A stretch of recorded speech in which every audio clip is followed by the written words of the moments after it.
မလေးကိုယ့်ကိုအာဟုသူကင်းကင်းအိတ်နေတာကောင်းတယ်တဲ့လောဘနဲ့သိရင်ပိတ်တာ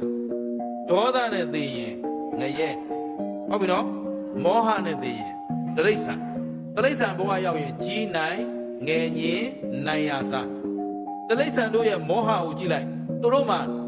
တီလဆိုတာရှိသလားသမာဓိပညာဒါနတီလဘာဝနာ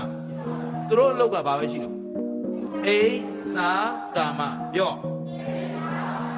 အိဖို့ရဲ့စားဖို့ရဲ့ကာမဂုဏ်ခံစားဖို့ကာမဂုဏ်ဆိုတာအခုတိရစ္ဆာန်တွေမပြောနဲ့နင်တို့လည်းအတူတူပဲ TV ကြည့်ဗီဒီယိုကြည့်အင်တာနက်ကြည့်ဒါနဲ့အချိန်ကုန်နေလို့ဆိုဒီအာယုန်တွေနောက်လိုက်နေတာဒါကာမဂုဏ်ခေါ်တယ်ယောက်ျားမိန်းမပေါင်းမှကာမဂုဏ်ခေါ်တာမဟုတ်ဘူးရှင်းသလား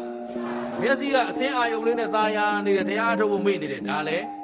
ကာမဂုဏ်နားကသချင်းနားထောင်ရင်းနဲ့တခါတည်းညှိနေတယ်ဒါလည်းနှာခေါင်းကနေအနံလေးမွေးရွှေရင်းနဲ့သာယာနေတယ်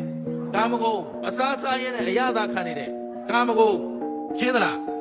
အဲ့ဒီတနေ့အိတ်ဖို့ရစားဖို့ရကာမဂုဏ်ခံစားဖို့ရဒီသုံးမျိုးနဲ့အချိန်ကုန်နေရင်ဒီပုဂ္ဂိုလ်ကလူလားတိရစ္ဆာန်လားတိရစ္ဆာန်ဆိုရင်ဘာနဲ့နေတာလဲမောဟနဲ့နေတယ်ဘာနဲ့နေတာအဲ့တော့တနေ့ကုန်ကုသိုလ်ရေးမပါဘူးဆိုကြလေအဲ့ဒီမြတ်သလားရှုံးသလားဂျင်းတ်သလား